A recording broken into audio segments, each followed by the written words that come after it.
화원옹주는 조선 제21대 국왕 영조와 그의 두 번째 후궁 영빈 이씨 사이에서 태어난 막내딸로 화평옹주 죽음 이후 영조의 사랑을 독차지했던 딸이었습니다.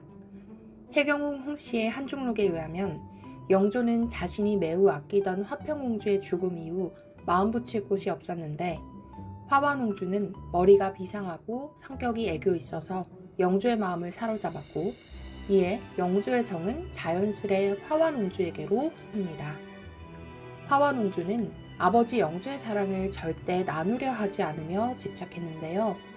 이는 화평옹주가 살아생전 아버지 영조의 편애를 받는 것에 대해 미안해하면서 다른 동생들에게도 사랑을 나눠주려고 많은 노력을 했던 것과 비교되는 부분입니다. 화원옹주는 동복오빠인 사도세자의 아들이자 자신의 친조카인 정조에게도 무척이나 집착이 심했다고 하는데요. 심지어는 조카 며느리인 세손빈 효의왕후에게도 자신이 시어머니 놀이까지 하면서 심하게 구박했다고 합니다. 한중록에서 해경궁 홍씨는 화원옹주가 정조의 마음을 다른 곳에 빼앗기는 것이 싫어서 온갖 사람들과 심지어 물건에까지 질투를 했다고 묘사하는데요.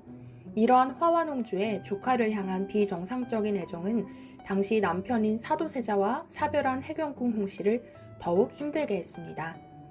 물론 화원옹주도 친딸이 생후 5개월 만에 요절하고 그 다음 달에는 남편 정치달이 세상을 떠나는 등 개인적으로 가족사가 비극적이어서 마음 붙일 곳이 없었을 것은 같습니다. 하지만 화원옹주는 도가 지나쳤습니다.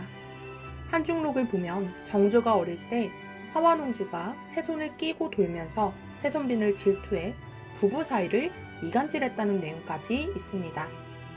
그래서인지 1770년부터는 새손과 새손빈 사이가 말도 못하게 흉흉했고 새손이 새손빈은 싫어해도 그 장인과 처남을 좋아하니 새손의 처가까지 흉을 봤다고 합니다.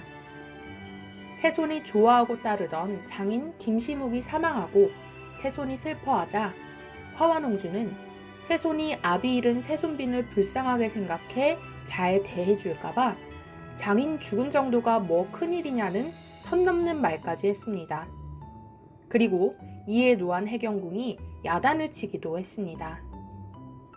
화원옹주는 어린 새손인 정조를 옆에 끼고 살면서 음식부터 입고 신고 노는 것까지 모두 챙겼고 겸상까지 했다고 하는데요. 조선시대에는 독상이 보통이고 겸상을 하지 않는 문화인데 엄연히 국본이 될 윗사람인 어린 정조와 겸상하며 밥을 같이 먹었다는 것은 화원옹주가 그만큼 조카 정조에게 집착했다는 것으로 볼 수 있습니다. 그나마 친어머니 영빈 이씨가 살아있을 땐 어느 정도 선을 지키는 느낌이었는데 영빈 이씨가 세상을 뜬 이후에는 거리낄 게 없어졌는지 더 심하게 끼고 살았다고 합니다. 친모인 해경궁 홍씨는 혹시라도 화원옹주의 신기를 거슬렀다가 화원옹주가 영조에게 고자질을 해 괜한 불똥이 튈까봐 몸을 사리고 나서지 못했다고 합니다. 이러한 집착증은 아버지 영조의 모습과 많이 닮아 있어서 아버지로부터 화원옹주가 편지증을 물려받은 것이 아닌가 하는 의견도 있습니다. 더 나아가서는 정조의 왕위 계승에서 화원옹주가 이런저런 간섭을 했던 것도 이러한 비정상적인 집착과 애정에서 비롯된 것으로 볼 수도 있겠는데요. 그러다가 나중에 새손이 장성하게 되자 화원옹주의 간섭을 싫어하며 거부하게 되었고 이때부터 화원옹주는 빈정이 상해 둘의 관계가 틀어진 것으로 추측해볼 여지도 충분합니다. 화원옹주가 이렇게 마음대로 할 수 있었던 것은 모두 아버지 영조의 사랑 덕분이었는데요. 한때는 아버지 영조 덕에 계속 궁궐에서 살 수 있는 대단한 특혜도 누렸지만 영조 사후에는 모든 지위와 권세를 내려놓아야만 했습니다.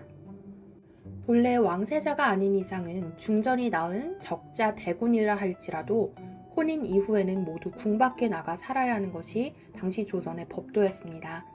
그러니 화원옹주는 후궁이 낳은 딸임에도 불구하고 궁 안에서 상당히 권세를 누리며 살았던 것으로 볼 수 있는데요. 즉위 과정에서 화원옹주는 정조와 척을 지는 선택을 하게 되었고 이 때문에 정조 즉위 직후 화완옹주는 양자 정우겸, 홍인환 등과 함께 죄인으로 몰려 탄핵을 당하게 됩니다. 실제로 본인도 아바마마가 저렇게 정정한데 대리청정이 웬 말이냐며 대리청정을 반대한 전력이 있었으니 탄핵을 피할 수 없었던 것인데요. 결국 논의 끝에 옹주의 신분을 잃고 서인으로 강등당하게 되었으며 강화도 교동으로 유배를 가게 되었습니다. 귀양지에서 사약을 받고 죽었다는 이야기도 있지만 사약을 받은 것은 양자 정우겸이지 화완옹주는 계속 유형 상태였던 것으로 보입니다. 그렇게 정조 원년에 귀양을 갔다가 무려 23년이 지나서야 화완옹주의 석방에 대한 논의가 이루어졌는데 정조가 정처를 용서하겠다라고 한 것으로 볼 때 오랜 귀양에서 풀려난 것으로 추측할 수 있습니다. 하지만 왕실 인물임에도 졸기가 없는데요. 이것으로 볼 때 끝까지 옹주의 신분으로 복권되지는 못했을 가능성이 매우 높습니다. 실제로 1808년 5월 17일자에 기록된 순조실록에서 대신들이 정처가 죽어 더 이상 죄를 묻지 않는다는 기록만 남아있을 뿐입니다. 한중록의 사도세자는 화평옹주나 화협옹주와는 달리 화완옹주에게는 유독 냉하게 굴어 화완옹주가 오빠를 두려워했다는 기록이 있는데요. 오빠는 왜 나에게만 그러는 걸까 한탄했다고 합니다. 한 번은 세자가 화완옹주의 목에 칼을 들이대고 내 말을 부왕이 들어주게 하라고 협박한 적도 있었다고 합니다.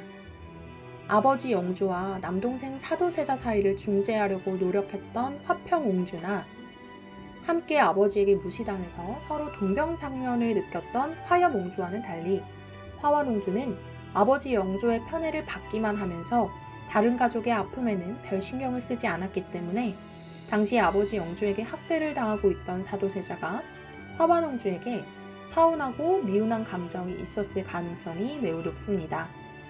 그러나 한중록에서는 오랫동안 둘이 한방에 있었다. 아랫사람과 윗사람이 모두 녹초가 되어 꼼짝도 하지 못했다. 풀어에 처진 몰골로 함께 있었다라는 기록이 있는데요. 대체로 학자들은 만취할 정도로 술자리를 가졌던 것에 대한 기록이라고 보고 있습니다.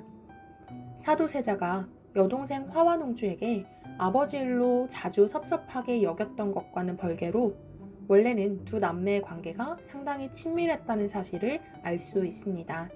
오늘은 아버지 영조의 사랑을 독차지하며 자신이 하고 싶은 대로 온갖 권세와 부귀영화를 누리며 살았지만 정조 즉위 이후에 탄핵당하며 모든 것을 빼앗기고 정처달에 처, 정처로 전락한 화완옹주의 이야기를 정리해보았는데요. 오늘 영상이 좋으셨다면 구독, 좋아요, 댓글 꼭꼭 부탁드립니다. 영상을 만드는데 정말 큰 힘이 됩니다. 감사합니다.